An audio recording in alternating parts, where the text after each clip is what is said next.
Hello and welcome to tonight's ZSL Science and Conservation event brought to you by the Zoological Society London. My name is Lucy and I'm going to be chairing this evening's event. I'm the Public Engagement Manager here at the Institute of Zoology, where I work to embed our conservation work into everything we do here at ZSL and to make the stories and science that you hear at events like these accessible to everyone. We've got 4 brilliant speakers lined up for you who will be telling us all about the fantastic lives of gharials and what conserving these weird and wonderful creatures can teach us about freshwater conservation in Nepal. If you're watching this live, you will have noticed that this evening's event is starting an hour earlier than normal. And this is because all of our speakers are currently based in Nepal. To make sure that we're able to give you the best experience possible and hopefully avoid any internet issues, some of the presentations tonight will be pre-recorded. But don't worry, the speakers are all here and hoping to answer your questions live in the Q&A sessions after their talks and then in the panel session at the end of the event. If we do have any technical issues, please be aware that we may turn off a speaker's camera so that you can still hear them. But before we begin, I'd like to remind you of how you can take part in tonight's event, because we'd love to hear from you and we welcome questions for our speakers. So if you'd like to ask a question, there are 2 ways you can do this. You can go to our Pigeonhole webpage at www.pigeonhole.at/1931. That's www.pigeonhole.at/1931. And there you can type in your question for our speakers. If your question is for a particular speaker, please do remember to state their name in the question. On that web page, you can also upvote other people's questions. So if there's one that you'd also like to know the answer to, maybe more than your own question, then do vote for it and we'll try and answer the most highly voted for questions. If for any reason, though, you can't access this web page, you can also email us questions at scientific.events@zsl.org. That's scientific.events@zsl.org. And we will try and add them to the Pigeonhole for you. I'll be reminding you of these details later on, and they're also in the YouTube description below. And at the end of the event, I'll be sharing a survey monkey, so you can tell us your feedback for the event and what you enjoyed and what you think we should be improving on. So let's get back to tonight's event. Our first speaker is Phoebe Griffith, who is a DPhil candidate at ZSL Institute of Zoology and University of Oxford. She researches crocodilian conservation with a particular focus on understanding why the Gharial crocodilian remains critically endangered in Chitwan, Nepal. With her team and collaborators, she is using a multi-method approach, including radio telemetry, direct and remote observations, social surveys and interviews to understand the ecology and impact of conservation measures on Gharial and co-occurring freshwater megafauna. Phoebe is a National Geographic Explorer, Research Fellow of the Himalayan Nature and a member of the IUCN SSE Crocodile Specialist Group. Phoebe will be presenting the talk Dam, Lessons about Saving Rivers from 40 Years of Gharial Conservation. Take it away, Phoebe. Awesome, thank you very much, Lucy. Okay, so would you go down to your nearest river and drink the water? Well, given that many of you will be tuning in from Kathmandu or London, I really hope the answer is no. After all, river pollution is a problem the world over. How about going swimming in your local river? I probably wouldn't, but that's less to do with pollution and more to do with the crocodiles. So actually in the rivers in Chitwan, we have 2 different types of crocodilian. And this guy is the main event of the evening. This is the Gharial. And these guys are not at all the reason I wouldn't go swimming. With their incredibly long, thin snout, they don't pose any risk to humans.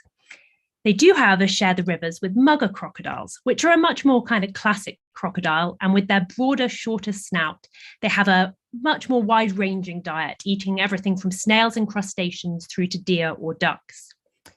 Now, these 2 species may seem to bear a lot of similarities to us. They look a lot like what we might call crocodiles, but actually they diverged around 50 million years ago or more, which means they're about as closely related to each other as we humans are to weird nocturnal primates like tarsiers. So that is to say, they're not actually all that closely related at all. Now, in the kind of broad group of crocodilians, the majority of species are crocodiles. Then you also get the alligators and caimans, which are mostly found in the Americas, although this little guy is the Chinese alligator found course, in China. And then the Gavialids are the other group. And so they are sort of most closely related to crocodiles, but are a separate group entirely. And they're comprised of sort of 3 recent species. So the first is Hanyasuchus, which was actually only kind of officially described this year, despite the fact that it occurred in South China and grew up to 6 meters and is actually documented in a lot of Chinese historical documents. But sadly, these guys went extinct kind of 200 or more years ago. The Tomastoma from Southeast Asia is still with us today and can be found today in Malaysia and Indonesia, but is in fact one of the crocodilian species about which we know the very least. The third Gavialid is, of course, the Gharial, which is the species we're going to be talking about today. These guys are, I think, as we said in the title, probably the world's weirdest croc. And one of the reasons being this absolutely bizarre lump called the gara. And that word gara comes from the word for a clay pot in Sanskrit. And that's where the word Gharial comes from. Now, this sort of weird lump only grows on the end of the snouts of adult males as they mature and seems to be involved in acoustic communication. The other very distinctive thing about Gharial is this incredibly long, thin snout, as you can see in the skull picture.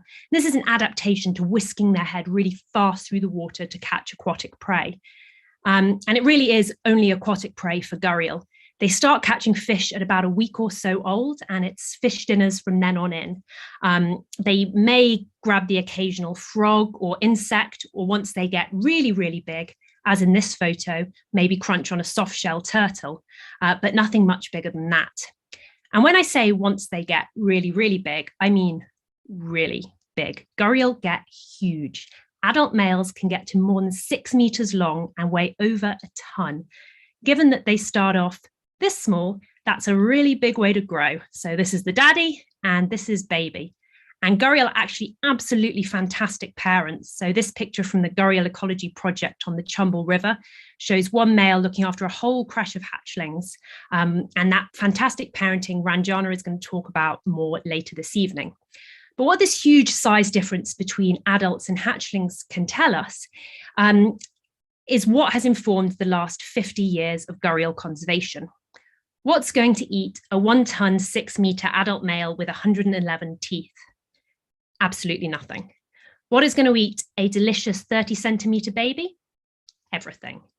Wading birds, birds of prey, turtles, big fish, storks, mongoose, other crocodiles, you name it, it eats baby Gharial. And so based on this idea, the majority of Gharial conservation for the last 50 or so years has involved head starting. And the idea of head starting is to give Gharial a head start in life by avoiding that really dangerous juvenile prey stage where they're kind of prey to a whole range of predators. So what happens is eggs are collected in from the wild, brought into captivity. The Gharial are raised up to a kind of predator-proof size in captivity, which is generally about 1.5 meters. And after that, they're re-released back into the river with the idea that they'll bolster the population, which will then quickly recover. So this was the basis of Project Crocodile, which started in India in 1975, focusing on the Gharial and the 2 other species of croc found in India. And so that ran across river systems across India, releasing thousands of Gharial. And a similar project started in Nepal in the late 70s, focused on the Gharial Conservation Breeding Center in Chitwan, which similarly has released Gharial into 4 river systems across the south of Nepal. Now, what's kind of generally, if we make a generalization about head starting as a conservation tool for Gharial, is that in general, it hasn't really worked. And plenty of head-started populations have either not increased or any increase is not sort of able to be attributed to head-starting efforts. So to give an example, on the river Mahanadi in India, by the time of a survey in 2005, over 700 Gharial had been released on that river, but that survey only found 2 individual Gharial.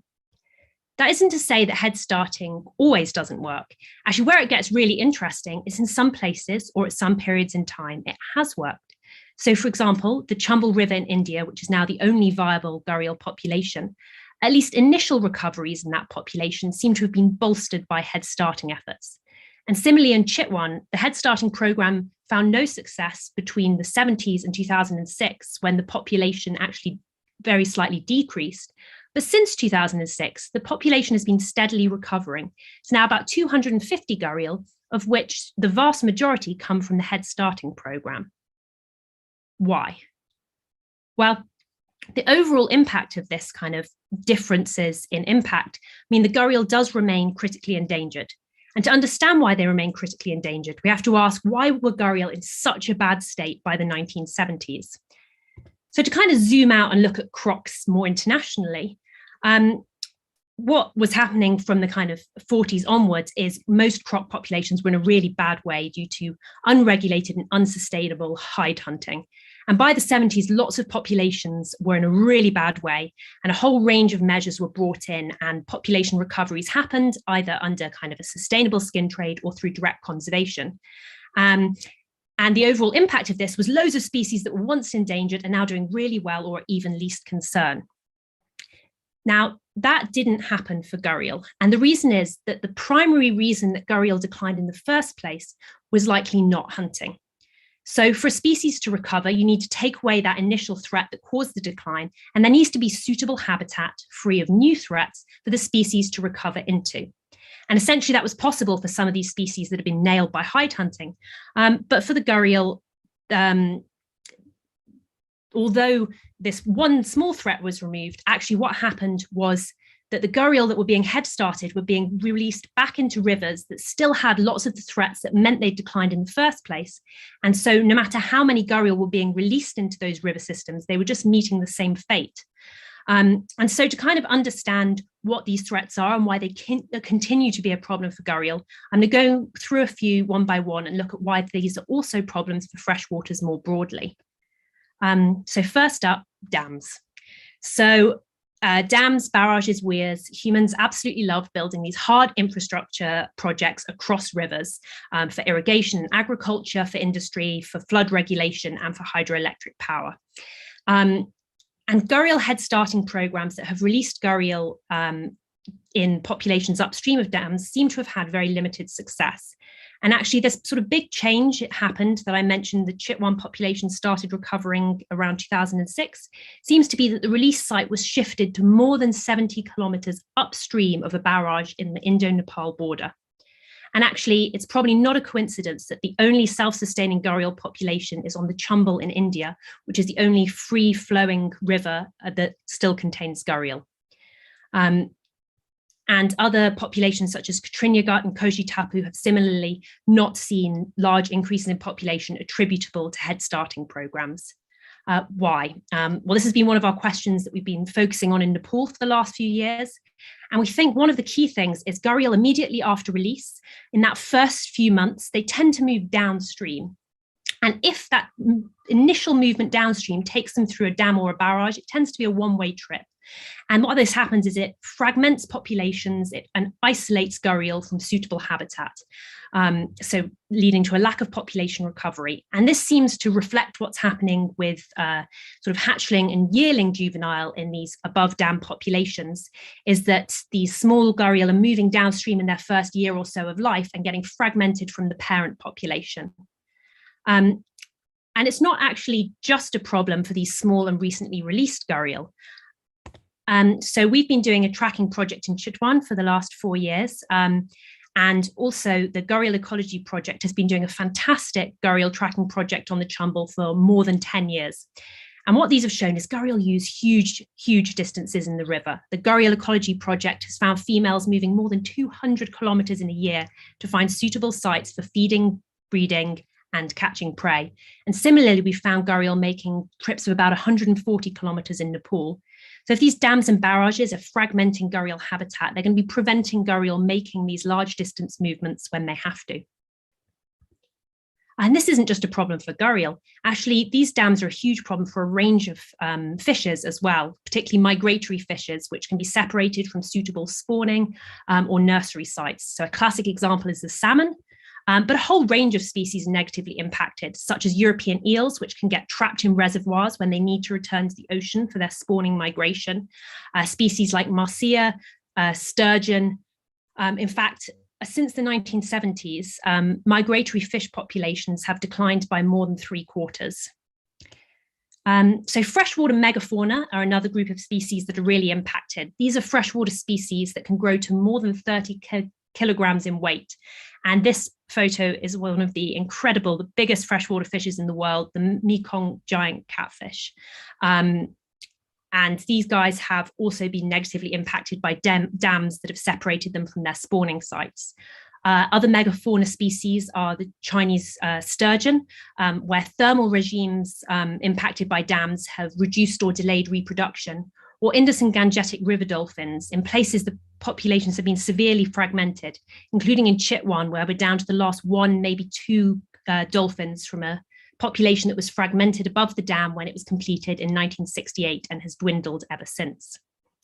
In fact, half of all river volume is currently impacted by flow regulation and fragmentation. And if all proposed dams go ahead, this will go up to 93% of rivers.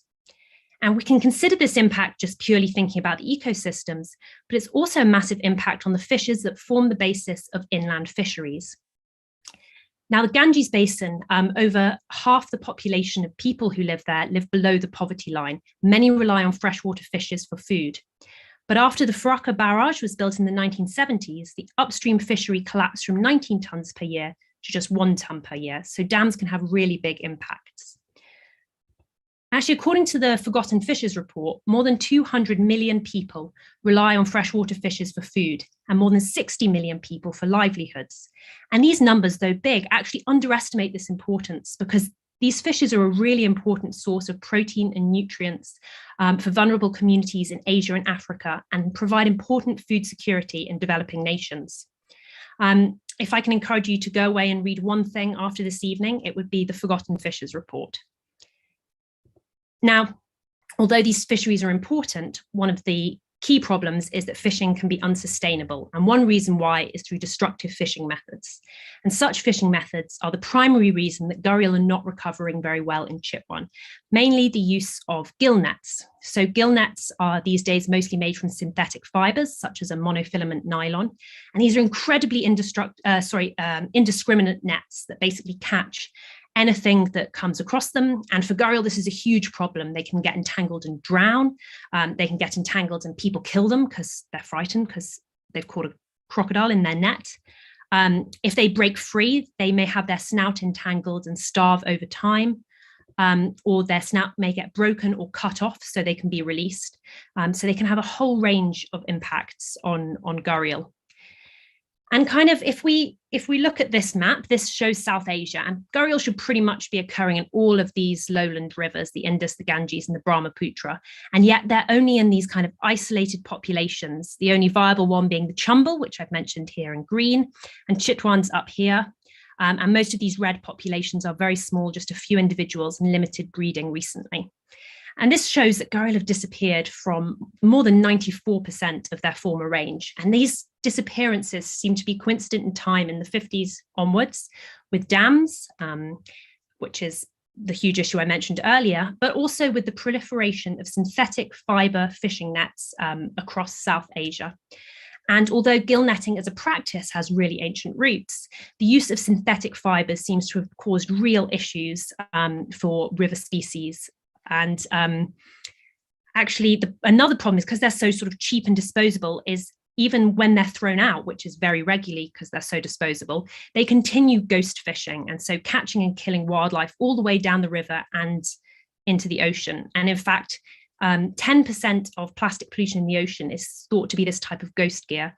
And as this image from this Olive Ridley project in the Maldives shows, these gears can continue to catch animals in the ocean, and they will have been doing this further upstream in rivers if that's where they came from. And so one sort of, again, coming back to these freshwater megafauna, these big species, including large fish and gharial, these are often really vulnerable species because they're at high risk of bycatch. They're often targeted by fisheries, and they often have life history traits like slow reproductive strategies that make them very vulnerable to decline in the first place. And actually, the exponential declines of gharial by sort of more than 94% since the 50s mirror what's been happening in freshwater megafauna more generally.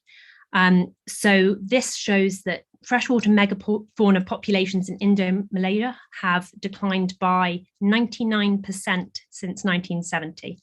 that's absolutely huge and probably reflects general trends in a whole range of other less visible freshwater species.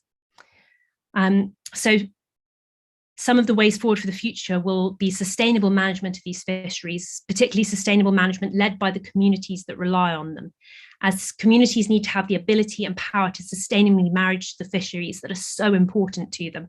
And this has been a really successful technique used in a range of different places, such as the Arapaima fisheries in the Brazilian Amazonia, or for community managed eel sanctuaries in the Philippines.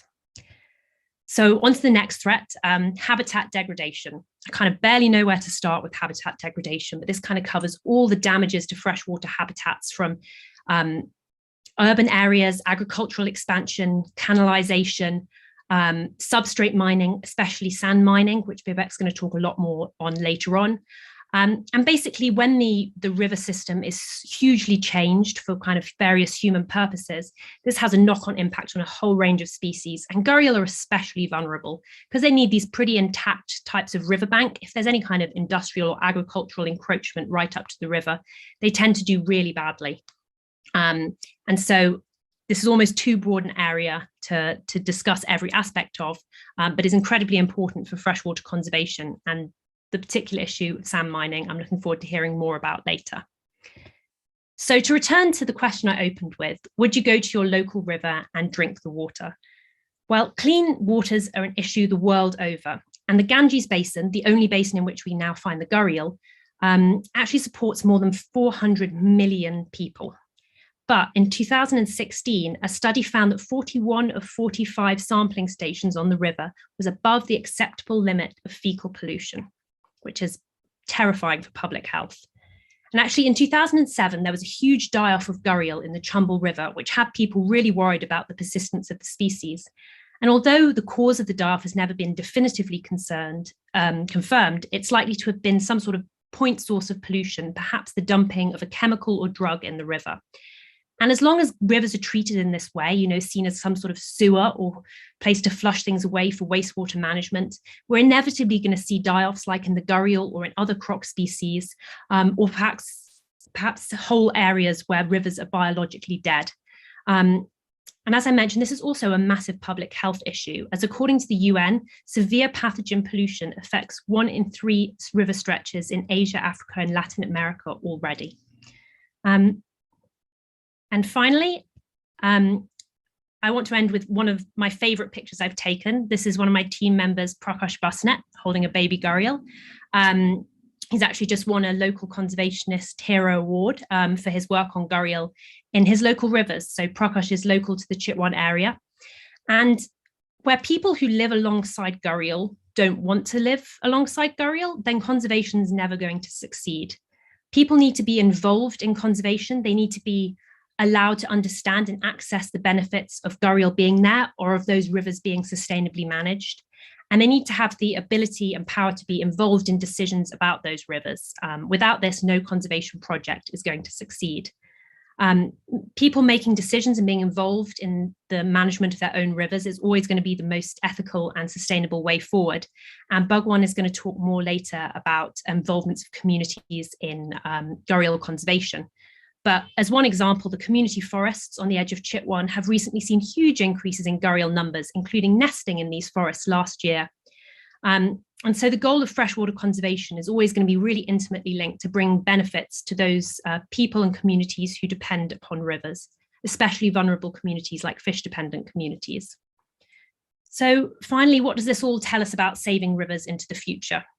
So thinking about the gharial and the specific rivers the gharial occur in, I would argue that they are a good candidate as an umbrella species. So a species whose protection kind of provides an umbrella protecting other species in the river. And this is because we've seen this kind of species-centric head-starting approach doesn't work. And actually what gharial need is a huge range of different protections, protecting of their nesting sites from unsustainable sand mining. They need good quality rivers that aren't polluted, with low disturbance, with suitable flow, that aren't totally fragmented and had their waters removed by dams. Gharial then need to feed on a range of fish species, which in turn have a range of habitat requirements and range of different microhabitats that need to be protected in the river. So if we're going to save Gharial, it means we're going to have rivers that are clean, healthy, and full of diversity. And that's great for fresh waters, and that's great for the people who rely on them. And I think to end, Gharial conservation matters because freshwater conservation matters. In fact, 1 in 3 known vertebrate species is a freshwater species, going up to 50% of known fishes, which is wild when you think that less than 1% of the Earth's surface area are rivers and lakes. And yet 1/3 of these species are threatened with extinction. And this sort of staggeringly imperiled biodiversity is part of a system on which we all rely because we all need clean fresh water to survive. And that's only going to happen when the fresh waters and the protection of them is prioritized by individuals, communities, businesses, and governments. So if the Gharial is going to persist, it's because we managed to get the balance right. We managed to preserve the rivers in which they live. And I really hope we manage to do that because I really want everybody to have a chance of seeing a load of babies sitting on mum's head and giving her a headache, like this female in Chitwan last year. So very happy to answer any questions. Thank you for listening. Thank you so much. That was so interesting. And I'm so know that we will have questions on that, but we already have had a few questions on that. So for 5 minutes, little questions, and then again, if we don't get to answer your question, there's a chance to have ask Phoebe questions in the panel at the end. So the first question is, were Gharial ever hunted for their skins like other crocodilians? So they weren't a major target. They actually have very poor quality leather. It's not very highly sought after and never was, but they were incidentally killed whilst other kind of croc hunting was going on and at phases where it was kind of lucrative and there were a lot of crocodile hunters. So yeah, it was definitely a reason or one of the reasons behind their declines. So for example, in one part in the south of Nepal, there was a small part of the population which was reported as having all been killed off by skin hunters. So it did happen, but it probably wasn't to the extent that it happened with other species because they just weren't really one of the focal species. Okay, thank you. Next question is, what was the local reaction to croc conservation? I can imagine local communities would be wary of any Gharial protection program. How do Gharials interact with people? Yeah, so we've actually found people have been incredibly positive in Chitwan where we've been working. And I think the vast majority of people, particularly people who are from indigenous communities or river-dependent communities, can tell the difference between a mugger, which they're sometimes not quite so positive about, and a Gharial. And they know Gharial are not dangerous. They don't pose a risk to people in any way. So we've not really had any negativity surrounding our kind of Gharial conservation and efforts. I think the worst we've had is some people being a bit baffled as to why we care. But mostly it's been, incredibly supportive with a lot of people wanting to join in, see what's going on. And some of the sort of community forest groups, even when we shared our results with them, kind of setting up their own mini projects to think about conserving Gharial in certain areas. So we found people have been very positive. We're very lucky to work on a species of croc that is not a danger to people. And so crocodile conservation with some of the more dangerous species has the very challenging issue of mitigating conflict, which we're lucky not to have with Gharial. That's great, considering people are so receptive to them and that's so core to their conservation and people picking it up. That's great to hear. Another question is, can we make Gharial equivalent of fish ladders or diversions for them past the dams? And for everyone, if you'd like to also explain what fish ladders are, if you know what they are. So fish ladders are basically where you build a sort of an alternate way for fishes to go past a dam. So sort of water runs along a sort of smaller channel like a ladder and allows fish to kind of get around a dam. In theory, it could be possible. Gharial aren't very keen on going. So one of the problems is Gharial don't get out the water. They kind of shuffle awkwardly, like 5 to 10 meters on land, unlike all other croc species, which can get their legs up under their body and walk. So the muggers can walk like 10 kilometers. So if a mugger gets to a dam, it gets out, walks up the highway, gets back in, which people have seen, whereas Gharial can't do that. So although in theory it might be possible to create something like a fish ladder that the Gharial could kind of sneak up through, I guess a problem would be a lot of these are very old dams that have been put in place, and it's whether you could kind of retrospectively fit them in. And also if they're going to get prioritized. So for example, in Nepal, there are a lot of fish ladders that have been built with good intentions, but when water flow is low, they're not prioritized. So they don't have any water flowing down them. And so they don't really work. So it's kind of a matter of having the right interest by the dam managers. But I guess in theory, it's possible, worth a try.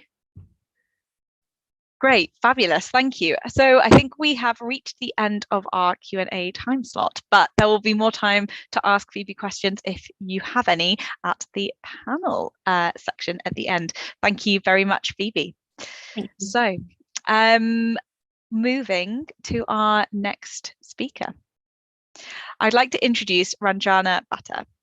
Ranjana is a conservation biologist working on gharial conservation in Nepal. She also is a National Geographic Photo Arc Edge Fellow studying the reproductive behaviours as well as acoustic communication of the gharial in Chitwan Natural Park. The behaviours of Nepal's gharial have been poorly understood, and this fellowship offered an opportunity for her to give insights of gharial's reproductive system in Chitwan. Currently, she's working as a conservation biologist at a small local NGO called Care for Nature, CFN, which she founded in 2019. CFN works to develop the community outreach programme to raise awareness of and involve local people in gharial conservation. Ranjana will be talking about flirting fathers and marvellous mums, an insight from gharial's reproductive behaviours. So Ranjana, take it away. Thank you.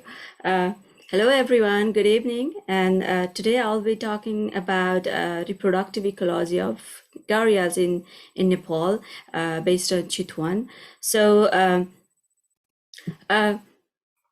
So gharials are critically endangered species and are at the verge of extinction. So the population of a species like gharials, if there is a population of a species like gharial, is breeding or producing new babies and supporting the new generation, then that population is really important, critically important for that species. So globally, gharials, there are 6 breeding populations of the gharials, and out of those 6, 2 are in Nepal, which are circled by red arrow on the map. So therefore, the Nepal's gharial population is critically important, not only for itself, but also for the global population recruitment, because the population is already really small, and having new babies is very important.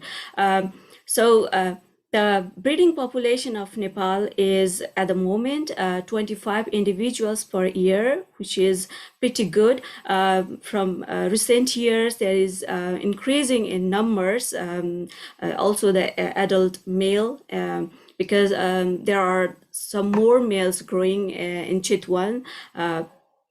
And that breeding population is different in different river systems.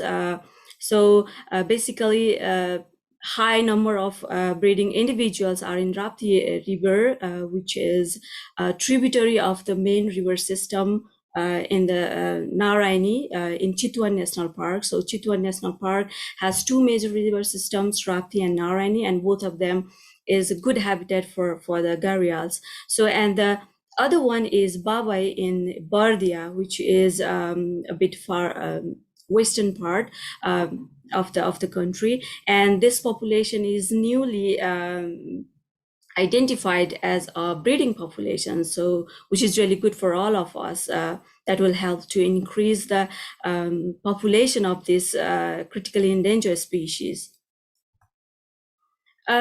So at the end of the January, the breeding system starts in Nepal, where both male and female shows different interesting behaviors, which are shown on this screen. And by the second week of February, courtship and mating started. For courtship and mating, the male individual should be more sexy and very perfect. Otherwise, female will not give any importance to that male. So to make more perfect, male tries different interesting behavior, and out of which the popping and bobbling is the major one. So popping is producing a loud sound by male with the help of ball-like structure at the tip of the snout, which is shown at the corner on the image. So that pop is basically to attract the females, and it resembles like just uncorking a champagne bottle. So it's really loud and audible. And if that pop is very loud and interested to female, then the female will approach that male.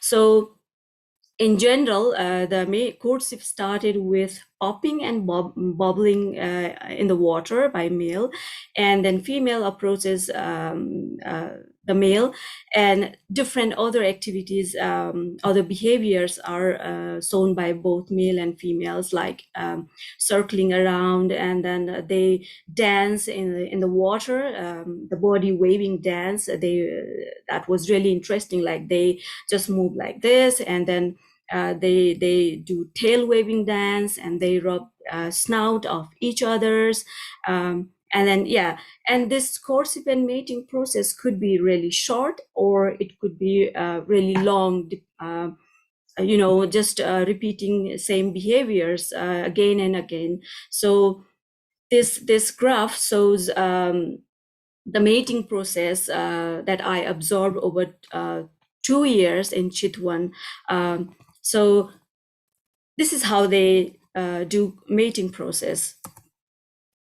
So here I have a small video which shows the mating behavior of the gharials. The video is not so clear because it was taken from really far away, but at least it shows how they do the mating process. I mean, the video will show how the gharials do mating and courtship. So there is male and female at the same place. The left one is female and the right one is male. So here I go. So this is how they mate.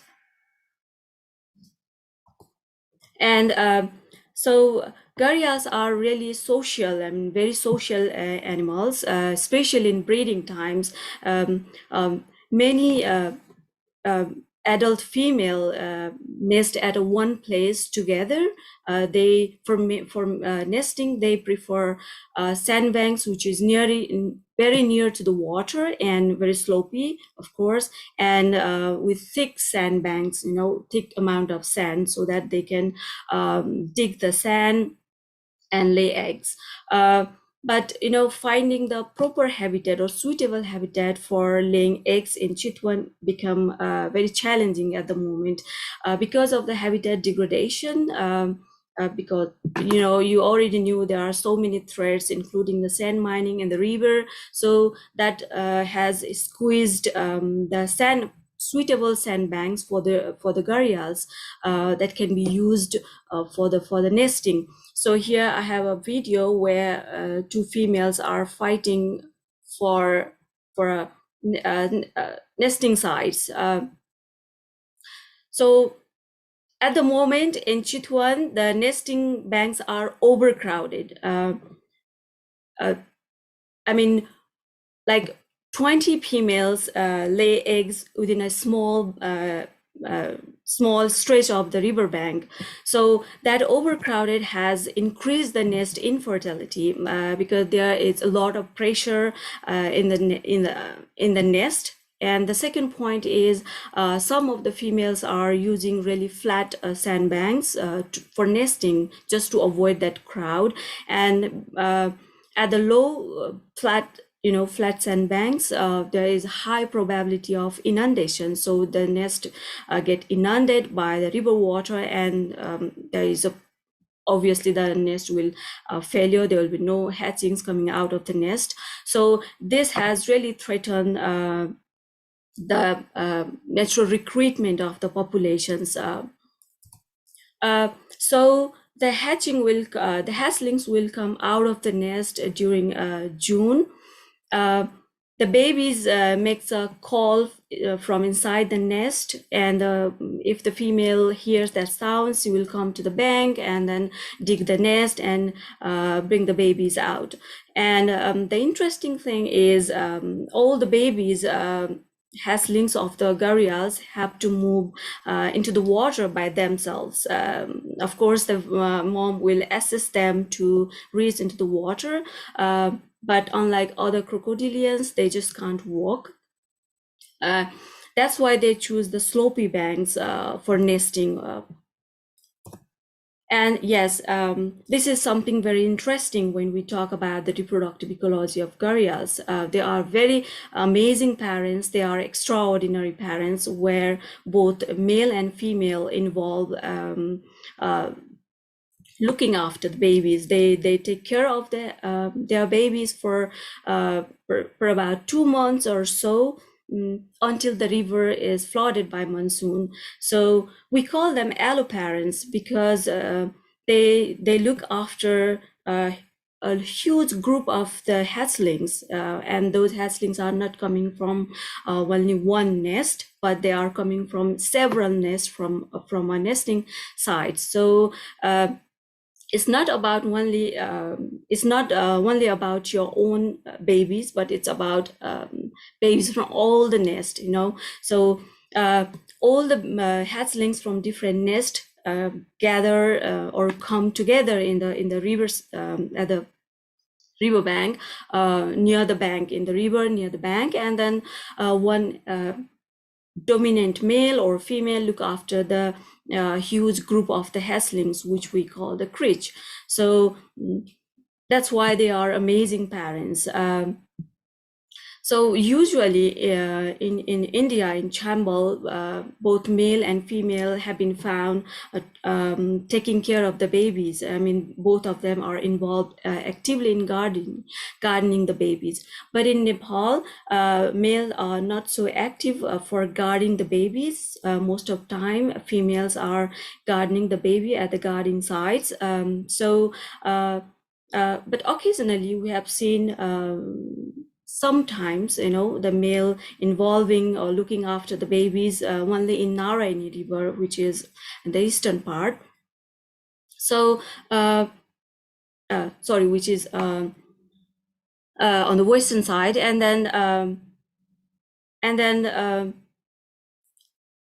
but in Nepal, yeah, only female look after the babies. That's why we call the father in Nepal are very flirty. I mean, they just do mating and courtship and just get away from the nesting sites. I mean, where the babies are there. So yeah, but the mom are really amazing. They are doting mothers. They look after the babies continuously for 2 months or so. So they are very protective as well. They strongly approach towards the towards the predators. So this is the video from India, from Chambal River. Here you can see the female is strongly approaching that stork who is trying to sneak the hatchlings. So yeah, they are very, very protective for their children, for their hatchlings, and very amazing parents indeed. So besides the reproductive ecology, there are some challenges. Warning, just a 1 minute warning. Okay, so there are some things we should know to sustain the population in the wild. That is the reproductive frequency, because we don't know if the adults are, you know, breeding every year, or they just keep some break in between the years. And we also don't know the hatchlings are surviving in the wild or not. So we should know what is the surviving rate of the hatchling, so that we can see what is the natural recruitment of the population from the wild. So thank you so much for hearing me, and I would be very happy to answer if there are any questions.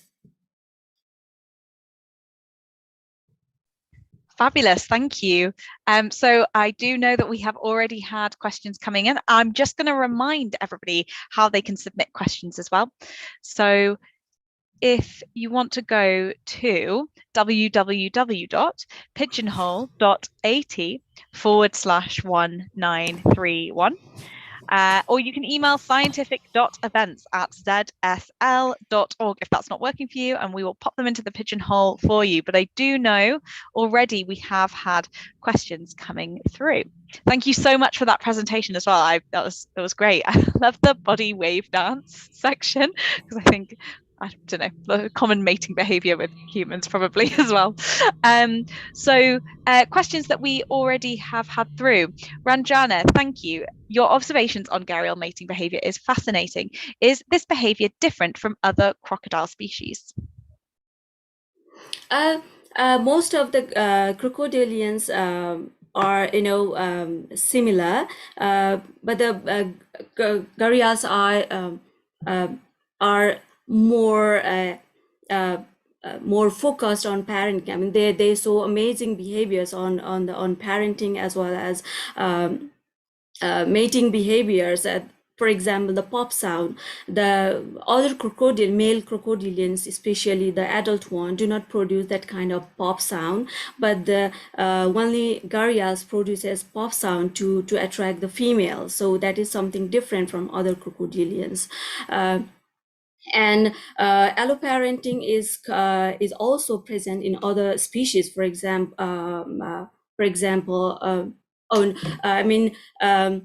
it's very particular for the Gharials. For example, the mugger species, they are just look after the babies from their own nest. They don't look. Other species do not form a huge crease like Gharials. So yeah, alloparenting is more common in Gharials. Great, you actually answered one of the other questions that came through. Is alloparenting common in crocodilians? And so another one that we have, are there any specific reasons that gharials evolved to have their distinctive features?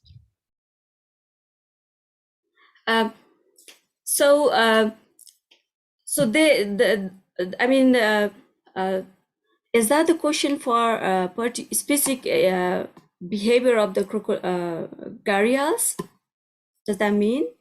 Yes, I think it means, is there other specific reasons? Maybe it's the shape of the. Oh yeah, yes. So the gharials is only one species of the crocodilians that have really long snout and have a big structure at the tip of that snout, which we call gara. So that is structured. It is believed that a big gara is just for producing the sound, that acts like a resonator of the sound that it produces. So yeah, it is kind of distinct feature for the for the gharials in compared to other crocodilians, and that is particularly used for the reproduction, for the reproductive behavior, because we have seen that it produces many pops when the mating and courtship started. So that pop sound is particular. It also used for other purposes like communications and patrolling the area and all that. But most of the times they use that pop sound to attract the female. So in that sense, yes, there is very specific characteristics. Fabulous, thank you so much. And I think we have come to the end of Q&A time with Ranjana. So thank you so much. And if you have any other questions for Ranjana, we will be doing a panel at the end of everyone's talks. Thank you, Ranjana. Thank you. Fabulous. So on to our next speaker. I'd like to introduce Bibek Raj Shrestha. Bibek is an applied ecologist. He is a graduate of the International Masters in Applied Ecology, an Erasmus Mundus joint master degree, joint with 4 universities around the world, including France, Germany, Ecuador, and the UK. His current interests lie in conducting research to answer ecological questions with an underlying focus on conservation. He is thrilled to have worked on snow leopards on the rugged Himalayas, tigers in the lush jungles, and critically endangered turtles in meandering rivers of Cambodia. Bibek will be giving an introduction to the complex and multifaceted multifaceted issue of sand mining in Nepal and international concerns. Take it away, Bibek. Thank you, Lucy, for the introduction. Hello all. Thank you so much for inviting, and I hope you all are having a wonderful session, enjoying the session so far. So we have heard about Gharial and their behavior, and we have all known, how the sand banks have been such an important thing for them. And I'll be basically looking at, how one of the imminent threats for the Gharial, sand mining. But before, let me begin with taking you all to Shrestha. It's a west coast in Cambodia, where I was there for my master's thesis, studying this critically endangered southern river terrapin. There are perhaps less than 400 species, 400 individuals surviving in Thailand, Malaysia, Indonesia, and Cambodia. Very similar to Gharial conservation in Nepal, as Phoebe discussed. Their nests were protected from the predators. They were then wild hatched. They were captive reared. They were tagged, released, and monitored. As I was moving upstream of the river while monitoring the turtles, I came across the turbid river, long floating pipes, sound of big machinery, and heavy trucks parked at the shore. It didn't take me long to realize that they were dredging the sandbanks and the riverbeds. I was shocked to see how the sand extraction is happening in proximity where not only critically endangered turtles, but equally threatened Siamese crocodile inhabit. Both of them use the sandbanks that are the essential nesting site for them. Back in 2003, there were like 12 active sandbars. Now only 4 to 6 exist. Most of them have been sand dredged. This has depleted their existing and potential nesting sites. Sand mining has been one of the major threats for their habitat and survival. I was curious where the sand was going. Found out most of the sands were exported to land reclamation, and Singapore was one of the most imported back in 2008, where they imported billion tons of sand to expand their land. They increased their national area by over 20% between 1960 and 2017, and have additional plans for expansion in the future. Besides land reclamation, sand is everywhere. If you just, the floor we are sitting on, the chip of our laptop, the glass pane of our room, or a street or house next door, all have sands on it. This kind of explains the huge demand of sand globally. More than that, the sand is one of the highly mined non-metallic minerals globally. River sands are preferred mostly because they are accessible, require low cost to mine, and their angular shape binds well with the concrete, which is not the case with desert sand. As we might think there's plenty of desert sand, why don't we use it? But since it's wind eroded and smooth, it cannot bind well with the concrete, as does the river sand. Hence, this is the reason why the river sands are on high demand globally. If you look at this graph, we see how China is the largest cement producer in the world, accounting for 58% of the global production. There is no global monitoring of or reporting for sand. It's a very understudied topic. However, countries are reporting the cement production. The statistics show so that the quantity of cement produced has tripled in 2 decades. The use of sand and gravels is highly correlated with cement production. In the USA, the amount of sand and gravel is almost exactly, the use of sand and gravel is almost exactly 10 times the amount of cement. If this was extrapolated to the rest of the world, the total sand and gravel used for construction only would be 41 billion tons per year. And Nepal is not far. We are following the very similar trend to address the domestic cement demand. There are around 66 cement industries that are operational, and they produce around 4.5 million metric tons in the fiscal year of 2019-20. The cement industry in Nepal has boomed after 2010 with newer guidelines that favor their establishment. and their demand is on high rise, with heavy emphasis on the mega infrastructure projects in Nepal, as this report suggests. It says that around 25 million tons of sand would be required annually by 2024 to 2025.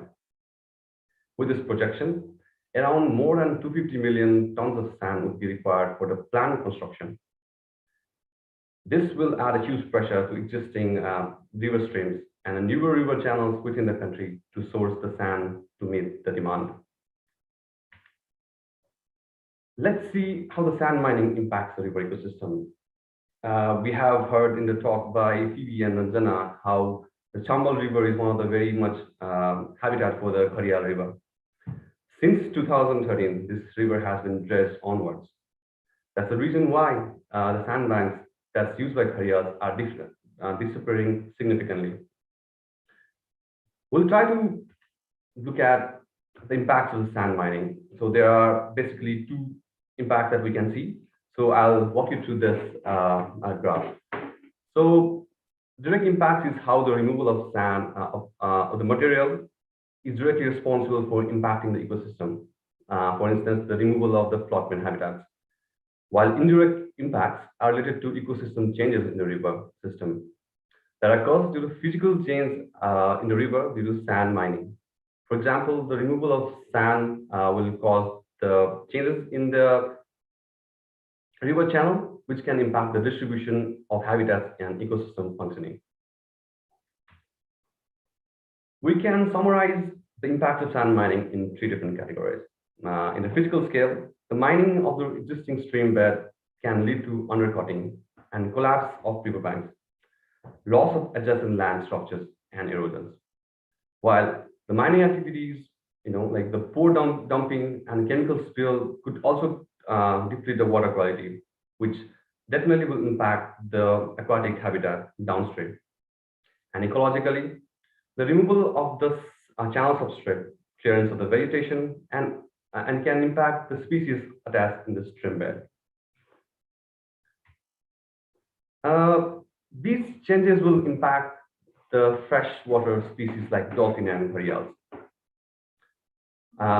In this video, we see the riverbed mining right in the near the Karnali River. The sand extraction can cause silting of the habitat, killing bottom fauna and lowering the productivity of the river by blocking sunlight and photosynthesis. This can harm the fish population, fish production, which Gharials and dolphins heavily rely on. This video was the recent survey we did for the dolphin back in a few months back. So I don't know if you have noticed. So in this video, actually, we see a dolphin emerging by on the right here. I'll slow you for a bit. So it's right there. So this shows how the sand mining is real, right there, and threatening the habitat that's cohabitated by the Gharial and dolphins.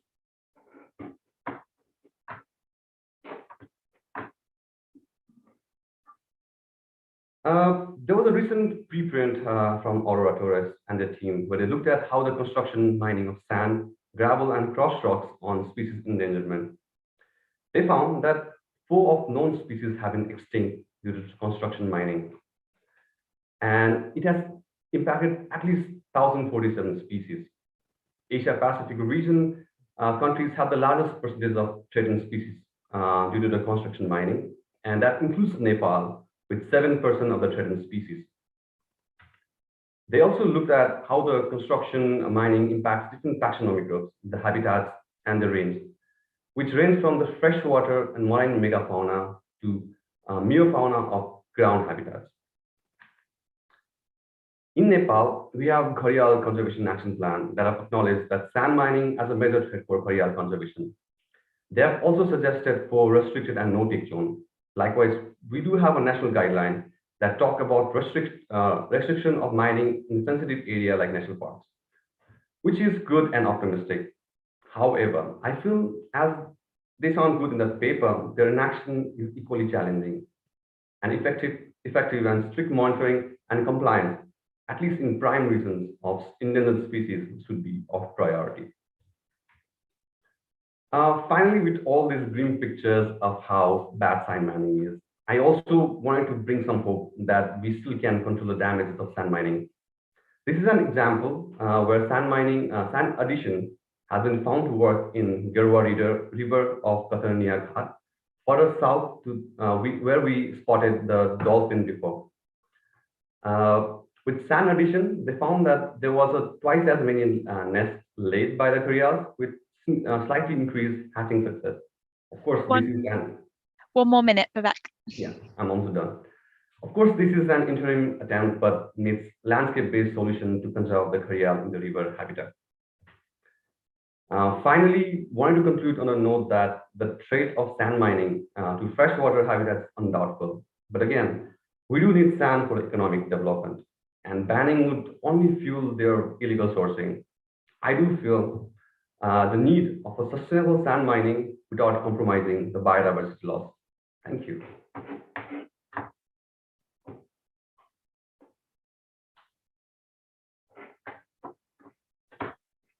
Fabulous. Thank you so much. That was so interesting. Again, if you'd like to ask questions, remember you can submit them at www.pigeonhole.at/1931.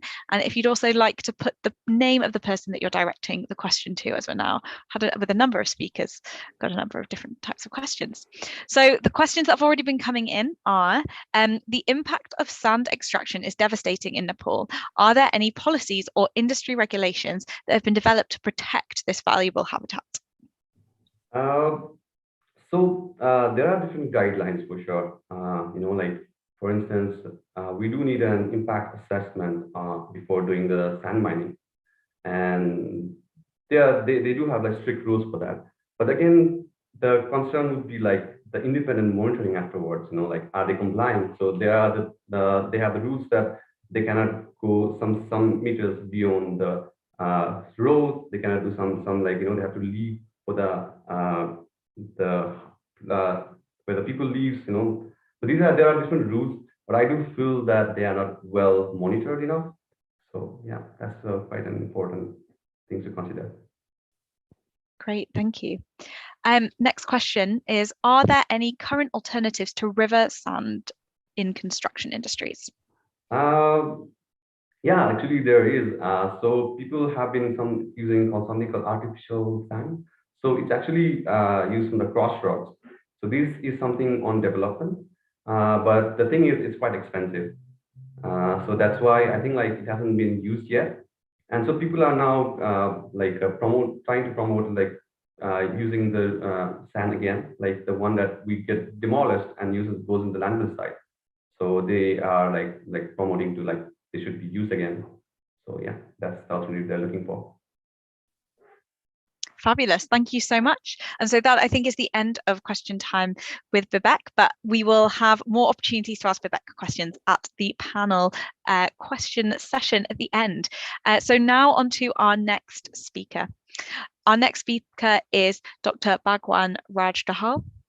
Bhagawan is the Deputy Country Manager of the Zoological Society London, Nepal, and has been affiliated with the organisation since 2015, with almost 2 decades of experience in the conservation sector. He has extensive knowledge on the practice. Oh, I'm really struggling with my words. He has extensive knowledge on the practicalities of conservation. With this experience with ZSL and previously with BirdLife Nepal and the Red Panda Network. He has a PhD in landscape ecology and conservation biology from the University of Queensland, prior to which he studied at the Tropical Ecological for his master at the University of Bremen, Germany. And so I have a feeling that Bhagawan's internet connection isn't so stable, so we will be showing a video pre-recorded, but he is here to answer questions at the end. Hello everyone, good evening. My name is Bhagawan Dahal. I work for GIIS Nepal office. Today I will be talking about how community-focused conservation initiatives are successful in freshwater ecosystem conservation as well as Gharial conservation in Nepal. Our freshwater ecosystems are facing with number of threats: construction of dams, barrages, And irrigation canals are the heavy infrastructure which causes habitat fragmentation for gharials. In addition to these larger infrastructure, unsustainable fishing and harvesting of aquatic resources, mining and boulder extractions, and use of destructive kind of fishing gears are other threats to gharial conservation in our system, in our river system in Nepal. And because of this human-induced habitat loss and fragmentation, gharial habitats are increasingly isolated. Human settlement expansion has become directly associated with loss of natural habitat for gharials and freshwater ecosystems. So the important gharial habitats are highly exploited mainly for the benefits of the people. So human beings are the main drivers for loss of gharial habitat and their number. So these activities have reduced the habitat quality of gharials. So to prevent further loss of gharial habitat as well as gharial numbers, the involvement of local peoples who are living in the fringe of rivers and gharial habitat in conservation is very crucial. So realizing the fact that the value of local community in conservation, we have been very adaptive, and conservation paradigms shifted from species focused to community participation approach in Nepal. If we look at the conservation timelines in Nepal, in 1970s, our focus was mainly on species research, monitoring, and conservation. But increasing realizations of community participation in wildlife conservation, in freshwater ecosystem conservation, in gharial conservations. In 1990, the buffer zone concept introduced, which has been a milestone as a community initiative conservation in Nepal.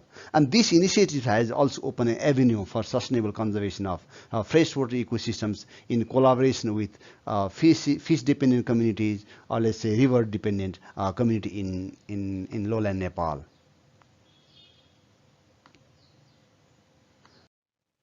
Since then, from 1990s, the conservation with people participation is in practice in Nepal. So number of community-focused livelihood schemes are in place to ensure the meaningful engagement of local communities in gharial conservation, in freshwater ecosystem conservation. It is very important to provide local communities some level of support in economic incentives to manage their livelihood, to uplift their livelihood and help them feel ownership, of the resources that are around them. They are the key, these are the key approaches to bring local community on conservation mainstream for sustainable utilizations and management of nature resources, ecosystem, freshwater ecosystems in Chittor National Park, in elsewhere in lowland. So increased income from alternative livelihood schemes, these schemes, have helped them reduce their dependency on fishing. So as a result, the community are becoming more supportive to implement conservation policies of government of Nepal, such as Gharial Conservation Action Plan, Park Management Plan, as well as Gharial and River Monitoring Plan. And as a part of income generation activities, community fish ponds are established in buffer zones for fish-dependent communities. So communities are trained on fish pond management, and they are also provided to support to access market for their products. So community fish ponds are becoming good alternatives for fish-dependent communities. So these communities are making good income through these initiatives, and these have helped them to contribute to their livelihood. It has become very instrumental to manage their livelihood. Look at the photographs from Chittor National Parks. These are a few examples how fish communities are making income from their community fish ponds. Economic incentives have motivated them to work for conservation of freshwater ecosystem. So this has become a lucrative income source for river-dependent communities in Chittor National Park. Look at the picture here. Local people are selling fish in the market. So market is not a problem for fish these days in Nepal. But the only fishing is not sufficient to support their livelihood. So considering the fact that the decline in fish stock in river system, in both in Rathi rivers, in Narayan river, some smart households, like Musar, Tharu, and Maji communities, they have now turned to their income generating sources, such as peat farming and other alternative livelihoods. So household level peat farming is very popular, among Musar communities. In average, you can see income of households has increased by 51%. So this example is from Chitwan National Park.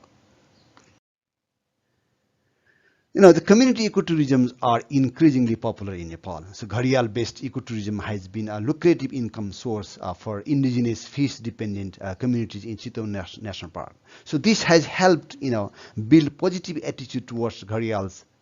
In the past, only Tharu communities were involved in ecotourism, but these days, other fish-dependent communities such as Musar, Maji are also involved in ecotourism, for their livelihood. This is an example, how local communities are managing their homestay in lowland. The Gharial-based ecotourism, Gharial-based tourism revenue is increasing in Chitwan National Park. So Gharial Breeding Center alone has helped to generate over $45,000, annually, which has been progressing, since its establishment in 2005. In 2005, you see, there were only 3,000 visitors, but just before the COVID pandemic, visitors numbers were nearly 70,000 per year. So this has been an important tool for sustainable community development in Chitwan National Park. So what impact has been laid down in conservation by these community initiatives?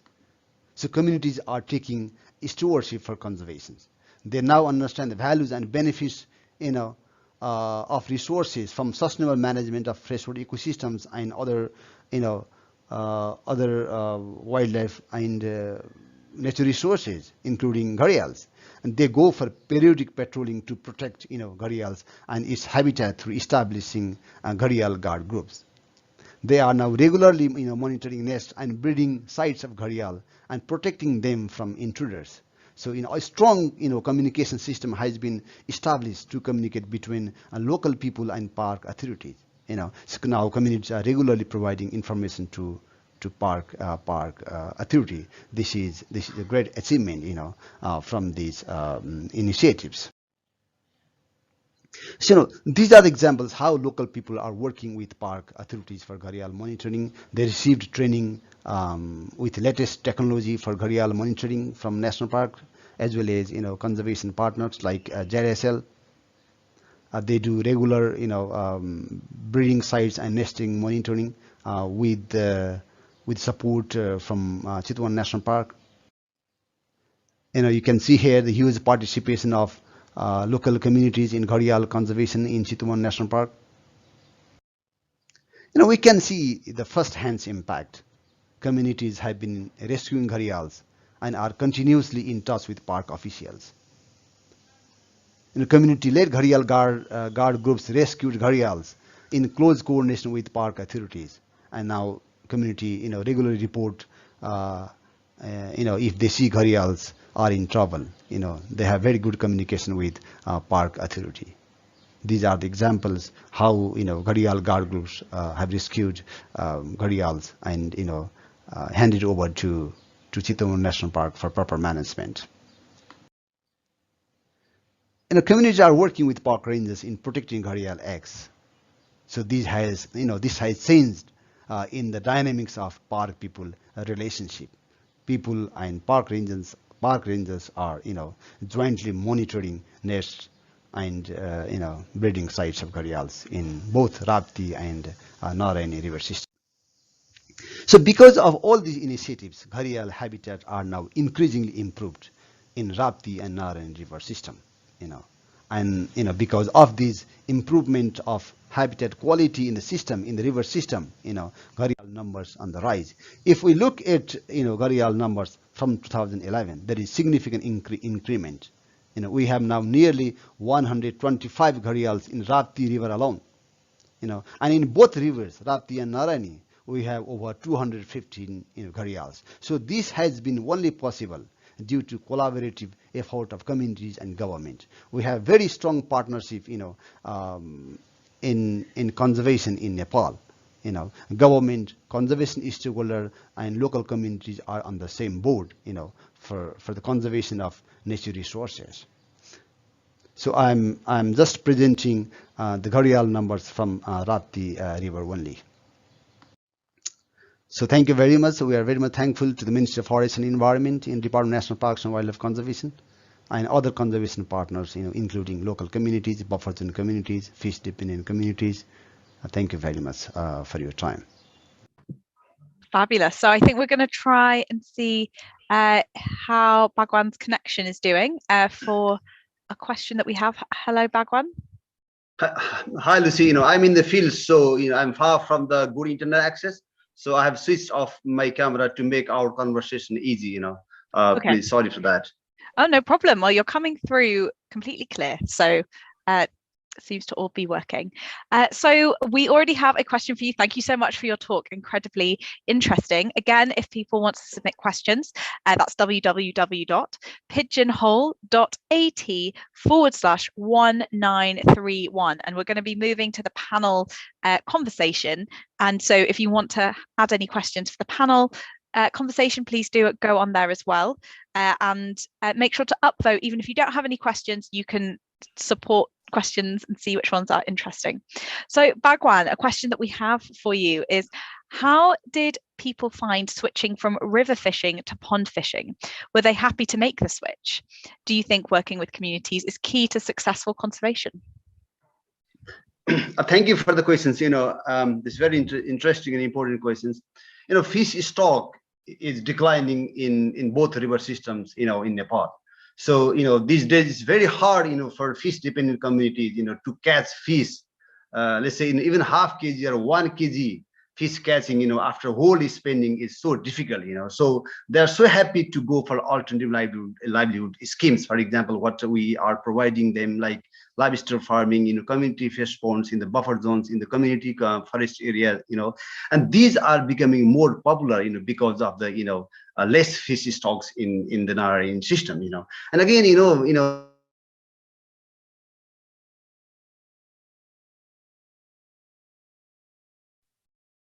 So I think we may have lost Bhagwan. Economy through the tourism, you see. So that's why I think the people are so happy to shift their, that fishing, profession to fish pond and other livelihood options, not only fish pond in the buffer zone, and also going for other schemes such as, other alternative livelihood schemes, like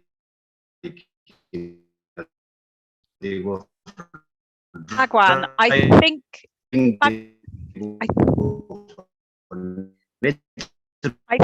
can't quite hear Bhagwan. Bhagwan, we can't quite hear you. I think the connection, unfortunately. That's why we adopted in the buffer zone. That's why we adopted the buffer zone concept. That buffer zone regulations has given plenty of opportunity to work with the local communities.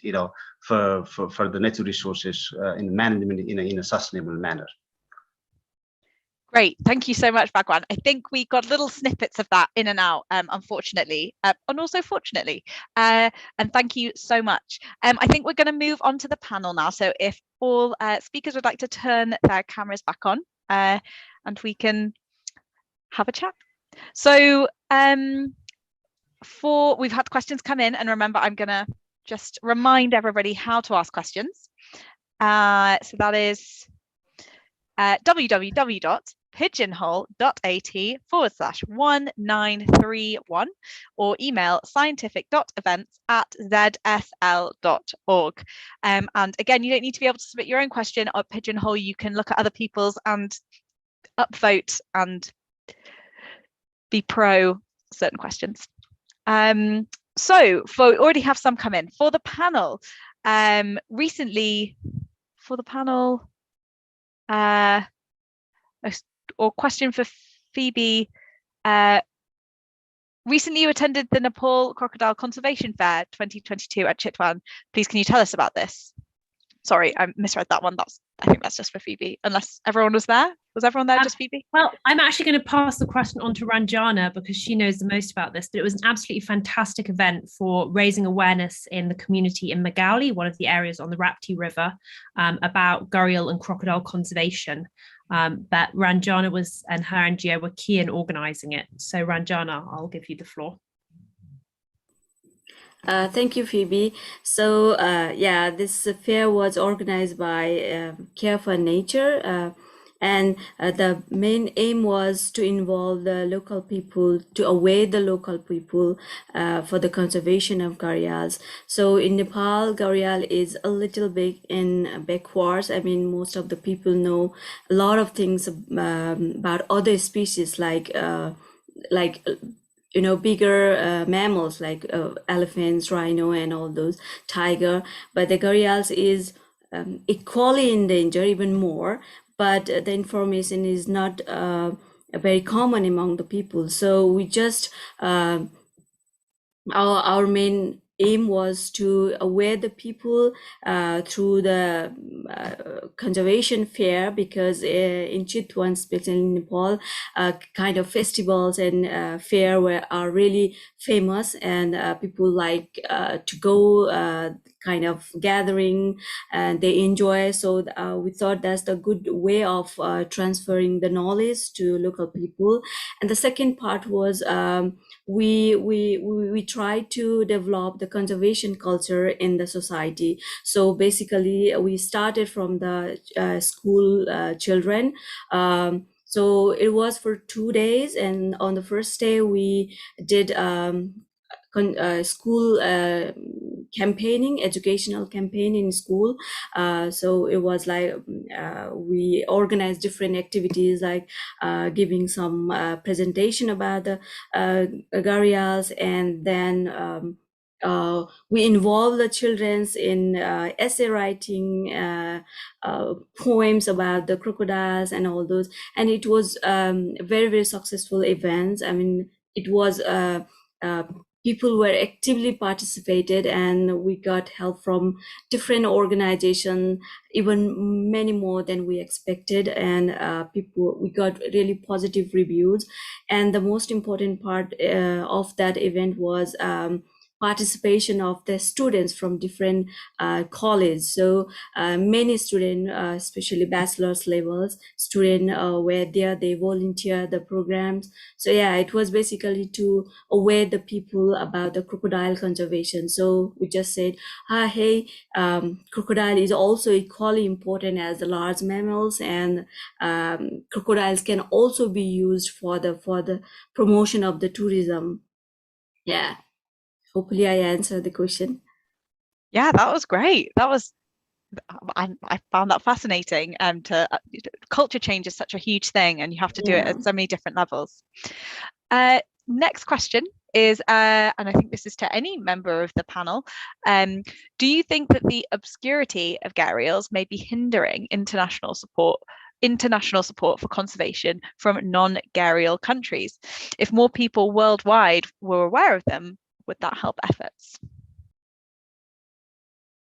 I could jump in first. I kind of think, yeah, on the one hand, absolutely, like really big, famous, charismatic mammals like tigers get conservation support and funding that us gharial conservationists could only dream about. And I think that is partially just that it's always going to be difficult to get a kind of weird looking animal like a gharial up to that kind of international level of popularity like a tiger. But on the other hand, I think that because the gharial is so weird among the crocodiles, once you start telling people about it, people actually get really, really interested, and people are quite taken with their bizarre look and their very unusual behaviors, especially parenting behaviors. So, lots of these pictures of gharial on males' heads have won awards and gone viral. So I think we're in a much better position than, some unfortunate plant and fungi or insect conservationists who really, really do struggle with kind of getting a species to be less obscure. But yeah, I think that more publicity for gharial can only be a good thing in terms of kind of international conservation support. And on sort of just like a local level, people coming to Chitwan specifically to see gharial is a really big incentive for people to want to conserve them, because tourism is a really big income source in Chitwan. Great, fabulous, thank you. So ultimately getting the gharial up big on a big old poster and poster animal ideal, and both for local residents as well. Ranjana and Bibek, do you have any other things to add to that? Yeah, I totally agree with Phoebe. I mean, it's not only about getting fund from international, even it's same inside the country. In Nepal, the conservation priorities historically, now it's getting better. I mean, many organization and even the government is more conscious about the gharial conservation. So yeah, it's I already said it's a little bit in back when you talk about the conservation. That's why we thought why we don't do something which make crocodiles really famous among the local people as well as internationally. So yeah, I do agree that crocodiles, especially gharials, have are less known or say famous among the people. And you know, people go to the captive breeding center just as it's like a huge famous things. Oh, there are something inside the pan and we can just, you know, but people don't really go into the river or say into the forest, walk along the forest to see the gharials. I mean, walk along the forest to reach at the river just to see gharials. It's I mean, they are not that much famous. So yeah, I totally agree on it. Thank you. I don't know, Bibek, if you had any other comments on that, and if not, we do have a question just for you, which is, can community conservation and sand mining be combined for sustainable community managed sand mining? I think that's possible. I'm not sure if it has worked somewhere. So what do I believe is that sand mining itself is not bad. So, but you know, when the rate of the sand mining we do is more than it's replenished, right? That's when the problem comes. So what happens? The problem is that there's heavy machinery that's being used to dredge the sand. So which is actually causing the more problem. You know, previously like it was like mostly hand by doing and like small like hand tools. So I think like for this we need to understand where we can take the river sand. So depending on the rivers, all are different, right? So they all have different deposits and they all have different habitats. So we can't have a one single like a blanket rule for all rivers. So that's, I think that's one of the key things. So where the different species occur, like for instance, we saw the video where the dolphins were there, sand mining was happening. I think it was totally clear that it's the place where the sand mining shouldn't have been happening. So having this kind of like understanding among the people and the collaboration, I think would be helpful. Like because like at the end, like it's the environment people who are going to suffer, right? So you know, like people can understand that. So I think it's possible, but yeah, need some really convincing the people and working together. Fabulous, thank you very much. And I think we have reached time. So that is my time to now say thank you so much to Phoebe, Ranjana, Bibek and Bhagawan, who is back with us on the call. Thank you very much. And so some final parting words from me. To everyone who tuned in live this evening, we would really like to hear what you thought, what you think you'd like to see in future events. So please head to www.surveymonkey.com/r/ZSL event 16, or you can scan the QR code if you bring your camera up to the screen and scan the QR code, and that should bring it up on your phone rather than typing in that long address, which is www.surveymonkey.com/r/ZSL event 16. And that means that we can understand what we can do to improve these events and what you love, so we can keep doing them as well. Our next and final event of this programme will be on the 10th of May, right here on YouTube, celebrating 25 years of capacity building for wildlife health professionals through the Wildlife Health Bridge. We also have our first fully funded online 2-day symposium at the end of April, and registration is open and tickets are free. This will be a different kind of event to our evening series. You can find out more information about this all at our upcoming events website, which is www.zsl.org/science/events. If you don't want to miss anything, you can subscribe to our YouTube channel and follow us on Twitter and Facebook at these various handles shared on the screen. We are also on our website of plenty other resources with our ZSL Wild Science podcast and information on how to get involved with ZSL by donating, volunteering, or becoming a ZSL fellow. Thank you again to our speakers tonight for a brilliant event, and we look forward to seeing you next time. My name is Lucy. I'm the engagement manager here at IOZ ZSL. Thanks for joining us. Bye-bye.